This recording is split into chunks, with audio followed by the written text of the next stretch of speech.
하나님이 큰 구원으로 당신들의 생명을 보존하고 당신들의 후손을 세상에 주시려고 나를 당신들보다 먼저 보내셨나니 그런즉 나를 이리로 보낸 이는 당신들이 아니요 하나님이시라. 하나님이 나를 바로에게 아버지로 삼으시고 그 온 집의 주로 삼으시며 애굽 온 땅의 통치자로 삼으셨나이다. 아멘. 제가 기도하겠습니다.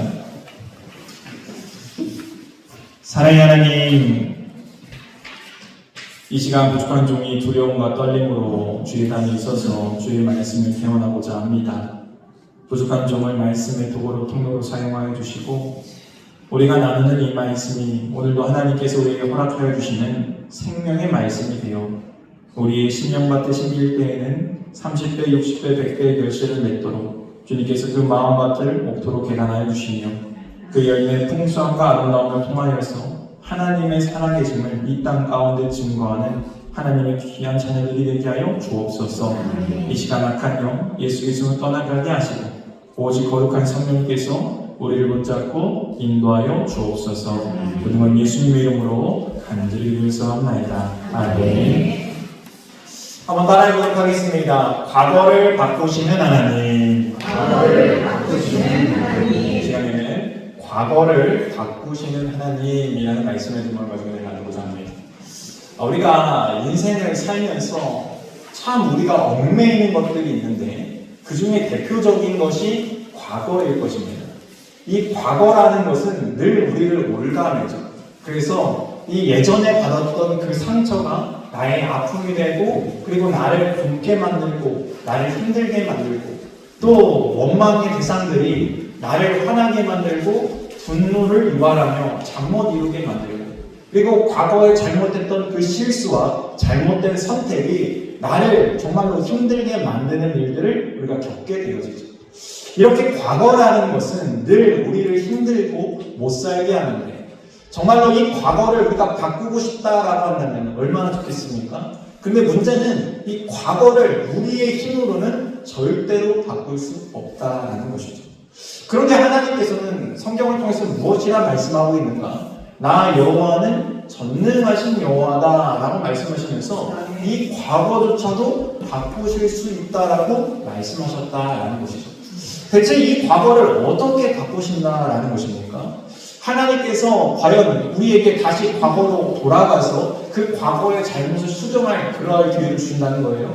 그런 게 아니라 하나님께서 과거를 바꾸신다는 의미를 오늘 요셉을 통해서 설명하고 있는데 오늘 본문에 나타난 이 요셉을 통하여서 하나님께서 과거를 어떻게 바꾸시는가 우리가 이것을 깨닫고 이 은혜가 우리 가운데 있기를 주님을 축원드립니다.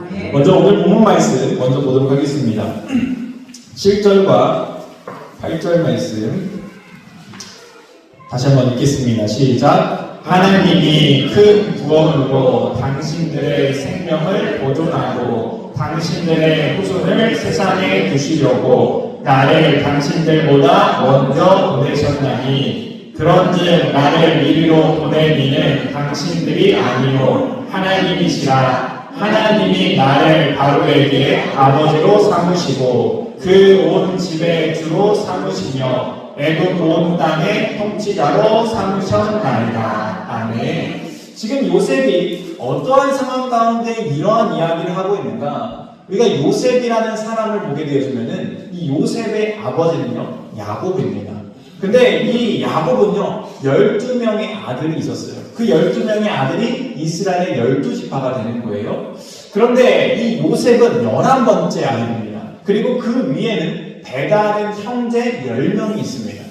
그러니까 이 요셉은 어떠한 인생이었는가? 형들에게는 늘 시기의 대상이었어요. 왜 시기의 대상이었는가? 아버지에게는 2명의 아내가 있었는데 이 레아와 라헬이라는 아내가 있었어요. 근데 그 중에서 사랑했던 아내는 라헬이었습니다.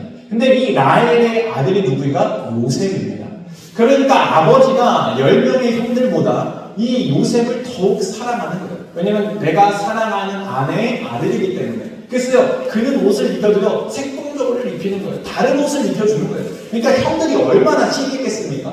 쟤는 아버지의 사랑을 못 차지하고, 그리고 아버지가 어려운 일을 요셉한테 시키지도 않습니다. 늘 형들에게 어려운 일을 시키는 거예요. 그래서 하루는 이 아버지가 형들이 멀리 나가서 양을 치고 있으니까 그 형들을 좀 불러와라 시키게 되어지는 거예요. 그래서 이 아버지의 이 말씀에 순종하여서 형들을 불러러 갔다가 거기서 사고를 당하게 되어지는데, 형들이 이 요셉을 잡기 위해서 구덩텅이를 파는 거예요. 그래서 그 구렁에 빠지게 되어집니다. 그리고 그 구멍에 빠진 다음에 어떻게 하는가? 형들이 이를 죽일까 하다가, 야, 죽이는 건 아니지 않냐? 그러면 어떻게 할까? 우리가 얘를 팔자. 그래가지고 노예로 팔아버립니다. 한순간에 아버지에게 사랑받는 천방지축의 아들에서 이 정말로 삶의 제일 나락이 노예의 삶으로 추락해버린 것입니다. 그렇게 해서 애국으로 팔려갔던 이 요셉이 이 보디발이라는 장군의 간택을 받아서 이 집안을 관리하는 일을 맡게 되어집니다. 그래서 그렇게 간택받아서 신임을 받고 있는데, 그 보디발 장군의 아내가 이 요셉의 용모의 아름다움에 반해가지고 나와 동침하다 이렇게 꼬신 거예요. 그러니까 이 요셉이 하나님을 믿는 자로서 내가 어떻게 범죄할 수 있느냐, 그리고 그 자리를 도망가게 되죠. 그랬더니 이 아내가 어떻게 하는가? 보디발 장군의 아내가 네가 나를 거팔하려고 했다라는 누명을 씌운 다음에 감옥에 가두는 거예요. 그래서 감옥에 갇혀가지고 또 억울한 인생을 살아가고 있습니다. 근데 그곳에서 누구를 만나는가? 술 맛을 받는 사람, 떡 맛을 받는 사람들을 만나는 거예요. 그래서 고이집을 만나면서 그가 이 애국의 이러한 정치들을 배우게 되어집니다. 그러다가 꿈을 해석하게 되어지는데, 하나님의 은혜로 꿈을 해석하게 되어지면서 술 맛을 받는 사람, 당신은 복권될 것이다. 다시 돌아갈 것이다. 그때 좀 나를 기억해 줬으면 좋겠다. 내가 이렇게 억울한 일을 당하고 내가 이렇게 감옥에 갇혀있으니 좀 나를 꺼내줬으면 좋겠다 라는 이야기를 하게 되어집니다. 근데 문제는 이가 나간 다음에 2년이라는 시간 동안 깡깡 무소식, 아무런 이 생각을 하지 못하는 거예요. 그러다가 바로 왕이 꿈을 꾸게 되어집니다. 그리고 바로 왕이 꿈을 꾸고 그 해석할 자가 없을 때 요셉을 기억해내게 되는 것이죠. 그래서 그 요셉이 바로 왕 앞에 서게 되어지고 꿈을 해석하게 되어지고, 바로 왕이 그를 신임하여서 애국의 2인자인 총리로 이 그를 세우게 되어집니다. 그러한 상황 가운데 이러한 큰 권력을 가졌는데, 이 다른 애국 외에도 다른 나라들이 큰 가뭄을 들기 시작하는 거예요. 그래서 큰 기근 때문에 먹을 것이 없어서 형들이 애국에 먹을 것이 있다는 소문을 듣고 물어물어 찾아와서 지금 이 요셉을 알아보지 못하고 그 앞에 머리를 조아리고 무릎 꿇고 좀 우리에게 먹을 것을 달라고 간구하고 있습니다. 이러한 상황 가운데 요셉은 오늘 본문을 통해서 말씀하고 있는 거예요. 형들에게 이렇게 이야기합니다. 당신들이 나를 버린 것이 아니다. 나를 보낸 것이 아니다. 하나님이 나를 당신들보다 이곳에 먼저 보내신 것이다. 나를 먼저 이곳에 보내신 이유는 당신들과 당신들의 후손을 살리기 위하여서 하나님의 계획 가운데 보낸 것입니다. 여러분, 요셉의 과거를 보게 되어지면 요셉의 과거는요, 처참합니다. 비참합니다. 정말로 속상할 일이 너무나 많습니다. 원통한 일이 너무나 많습니다. 억울함이 쌓여져 있습니다. 근데 그 억울한 과거가 어떻게 이러한 고백으로 변할 수 있는가? 바로 그 요셉을 통하여서 하나님이 그 과거를 바꾸셨기 때문에, 하나님의 역사로 그 요셉은 이 과거를 다르게 보게 되어졌다라는 것이죠. 그럼 어떻게 보게 되어졌는가? 첫 번째 한번 따라해 보도록 하겠습니다. 상처의 과거를 사명의 과거로, 네, 상처받은 그 과거를 사명의 과거로 보고 있습니다. 이 하나님께서 보내셨다, 보냈다라는 말이 두 번 반복되고 있어요. 이 보냈다라는 말을 보게 되면요, 원어를 보게 되면 샬라흐라고 해요. 이 샬라흐라는 단어를 보게 되면 어떠한 목적을 가지고 사람을 파견했다라는 뜻이에요. 그러니까 그냥 보낸 게 아니라 목적이 있어서 파견한 거예요. 그러니까 요셉은 내가 버림받은 게 아니라 하나님께서 나를 목적이 있어서 이곳에 파견하셨다. 즉 사명자로 나를 보내셨다라고 지금 보고 있다는 거예요. 여러분, 똑같은 일입니다. 똑같은 일인데 형들은 볼 때는 무엇을 봅니까? 내가 너를 팔았다라고 보고 있는 거예요. 내가 너를 버렸다라고 보고 있는 거예요. 근데 요셉은 어떻게 봅니까? 이건 형들이 나를 파는 게 아니라, 버린 게 아니라 하나님이 나를 사명자로 보내셨다라고 보고 있는 거예요. 상처가 상처로 끝나지 않고 상처가 사명이 되었다라는 것입니다. 그렇습니다. 우리의 인생 가운데 우리의 과거가 어떻게 변할 수 있습니까? 그 상처가 어떻게 치유될 수 있습니까? 바로 하나님의 은혜를 깨닫게 되어지면, 하나님을 통하여서 그 상처를 보게 되어지면 그 상처가 그냥 상처가 아니라 하나님께서 그 상처를 통해서 일하시는 하나님의 파견, 하나님의 보내심, 하나님의 사명임을 우리가 깨닫게 되어지는 것이죠. 여러분, 내가 그냥 이 자리에 있는 게 아닙니다. 그냥 내가 이곳에 서 있는 게 아닙니다. 하나님께서 나를 이곳에 필요하시기 때문에, 이곳에서 내가 해야 될 일이 있기 때문에 하나님이 나를 보내셨다라는 거예요. 그러므로 내가 보낸받은 그 자리에는요, 내가 해야 될 일이 있는 것이죠. 사명이 있는 것이죠. 요셉은요, 그 사명을 감당하고 있는 거예요. 내가 노예의 자리에 있지만, 내가 감옥에서 억울하게 지금 옥살이 하고 있지만, 하나님께서 나를 이곳에 보내신 이유가 있다. 그래서 요셉은요, 하나님과 함께하는 형통의 인생을 살아갑니다. 여러분, 무엇이 형통입니까? 하나님과 함께하는 자가 형통한 인생이 되어진다. 그러므로 우리의 상황과 처지가 중요한 게 아니라 내가 지금 하나님과 함께하고 있느냐, 이것이 더 중요하다라는 거예요. 하나님과 함께하는 인생이 될 때 형통의 인생이 되어지고, 그 상처가 그냥 상처로 끝나는 게 아니라 소명으로, 사명으로 바뀌는 놀라운 역사가 일어나게 되어진다. 그러면 그 은혜가 저와 여러분 가운데 있기를 주님 축원드립니다. 두 번째, 한번 따라해 보도록 하겠습니다. 원망의 과거를 은혜의 과거로. 네, 하나님은 이 원망스러운 그 과거를 은혜라고 고백하게 만드셨다라는 거예요. 8절 말씀 다시 한번 보도록 하겠습니다. 8절 말씀. 그런즉 나를 이리로 보낸 이는 당신들이 아니요 하나님이시라. 하나님이 나를 바로에게 아버지로 삼으시고 그 온 집에 주로 삼으시며 애굽 온 땅의 통치자로 삼으셨나이다. 아멘. 요셉은 지금 계속 고백합니다. 나를 보내신 이가 당신이 아니라 하나님이시다. 이것은 어떠한 고백인가? 바로 이것이 은혜다라고 이야기하고 있는 거예요. 여러분, 원망하였던 그 마음이 지금 하나님의 은혜로 바뀌는 치유의 현장을 우리가 보고 있는 거예요. 여러분, 형들을 용서하는 게 과연 쉬웠을까요? 결코 쉽지 않았을 것입니다. 여러분, 사람이 버림받고 이 사람에게 이 정말 배신당하는 감정은요, 돌이킬 수가 없습니다. 치유되는 그런 감정이 아닙니다. 그런데 어떻게 이러한 상처가 치유될 수 있겠습니까? 어떻게 이렇게 회복될 수 있겠습니까? 하나님이 아니고서는 불가능하다라는 거예요. 이 지금 요셉은 그 상황이, 그 모든 것들이 원망거림입니다. 이 불평거림입니다. 우리가 상황과 처지를 살펴볼 때 우리가 원망과 불평을 일삼지 않습니까? 근데 이 요셉은 어떻게 합니까? 이 모든 것이 하나님의 은혜였다라고 고백하게 되어졌다. 하나님의 그 마음을 만져주셨기 때문에, 하나님이 그 인생 가운데 함께 해주셨기 때문에 그 원망이 은혜로 변하게 되어졌다라는 것입니다. 여러분, 우리가 원망한다라고 과거가 절대로 바뀌지 않습니다.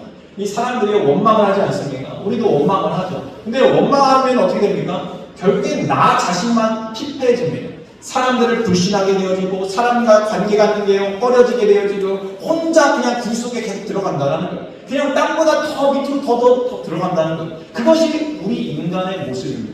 그런데 그 인간이 어떻게 회복되어지는가? 하나님의 은혜로 회복되어진다는 거예요. 그래서 더 이상 그 입에서 원망과 불평이 아니라 하나님의 은혜와 감사를 찾게 되어지는 거예요.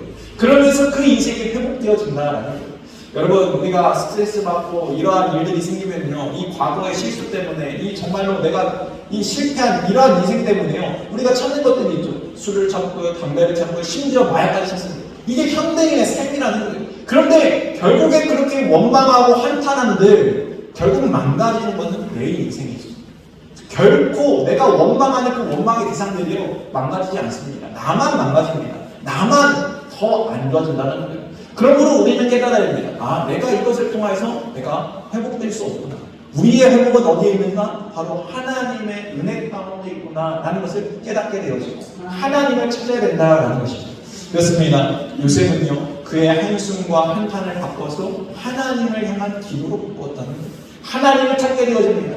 내가 지금 이렇게 원망하고 탄식할 그 소리보다 하나님을 향해서 주님의 이름을 찾는 일에 더 힘썼다라는 것이죠. 우리의 인생도 마찬가지입니다. 내가 원망할 일이 왜 없겠습니까? 한탄스러운 일이 왜 없겠습니까? 내가 정말로 아쉽고 바꾸고 싶은 과거가 왜 없겠습니까? 그러나 그것을 우리가 주님을 찾는 기도로 바꾸시기 바랍니다.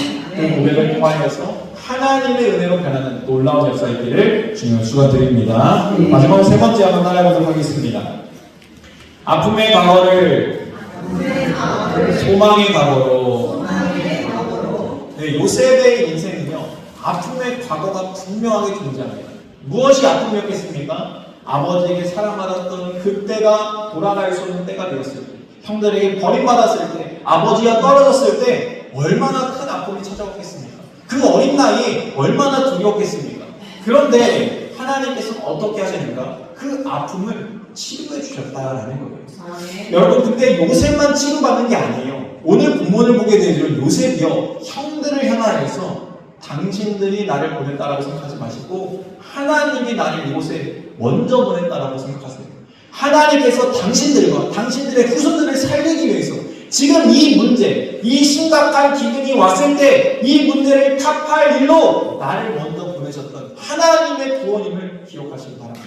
이 말은요, 결국 무엇입니까? 그 형들이 가지고 있었던 그 죄스러움, 그 상처를 고침받고 치유받고 있는 역사가 일어나고 있다는 거예요.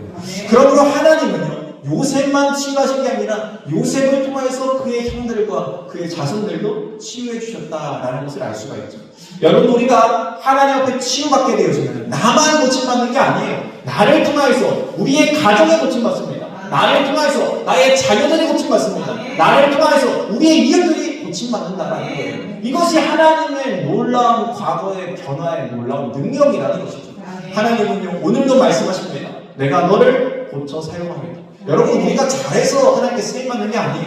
우리는 여전히 부족하고 여전히 부족합니다. 그러나 하나님의 은혜, 하나님의 능력이 우리에게 부어지게 되어지면 하나님은 우리를 고쳐 사용하시는 거예요. 그냥 고치시는 게 아닙니다. 하나님의 영광이 드러나도록, 하나님의 덕이 선포되도록, 하나님의 놀라운 은혜의 열매들이 맺어지도록 하나님이 사용하신다는 것이죠. 그래서 그 치유의 역사가 마치 이 성전 미문에서 그 물이 흘러서 그 물줄기가 강줄기가 되어지고 바다가 되어지는데 그 모든 것들이 물이 흐를 때 어떻게 됩니까? 그 주위에 있는 모든 것들이 살아납니다. 나무도 살아나게 되어지고 물고기도 때로 이루게 되어지고 그 잎사귀는 약재로 쓰이게 되어지고 많은 열매를 맺게 되어지는 이러한 놀라운 역사가 일어나게 되어진다라는 것이죠. 이것이 바로 하나님께서 우리를 고치시기 위한 하나님의 놀라운 은혜의 축복이라는 것입니다. 여러분, 그렇습니다. 그러므로 우리는 이 과거 때문에 낭망할 필요가 없습니다. 사람들은요, 이 과거를 보고 사람을 판단합니다. 그렇죠? 과거를 보고 저 사람이 어떻게 살아왔느냐를 통해서 사람을 보지만 하나님은 그것을 보는 게 아니에요. 하나님은요, 그 사람을 통해서 앞으로 바꿔갈 미래를 보고 계시다라는 거예요. 내가 연약하고 내가 죄스러워도 하나님 손에 붙잡게 된 인생이 되어지면은 그 인생은요, 하나님의 영광의 도구로 사용되어진다라는 것입니다. 여러분, 우리가 지난주에 나눴던 이 바울도 그렇지 않습니까? 바울의 인생이 어떤 인생이에요? 예수 믿는 자 잡아서 죽이는 인생이었습니다. 근데 그 인생이 어떤 인생이 됩니까? 하나님 손에 붙잡게 되니까 살리는 인생이 되어졌다라는 거예요. 우리의 인생도 마찬가지입니다. 지금 열매 없어도, 지금 아무것도 아닌 것처럼 보여도 내 과거가 실패스러울지라도 하나님 손에 붙잡힌 바 되면은 하나님께서 영광의 도구, 살리는 도구로, 열매의 도구로 사용하신다. 이렇게 오늘도 약속하고 계시다라는 것이죠. 그러므로 우리가 과거 때문에 낭만하지 맙시다. 과거 때문에 낙심하지 맙시다. 이 과거에 주저앉지 말고 오늘도 우리를 통해서 일하길 원하시는 그 하나님을 바라보고 그 하나님을 붙잡고 일어서는 저와 여러분 되기를 주님의 이름으로 축원드립니다. 같이 오늘 말씀 기억하겠습니다.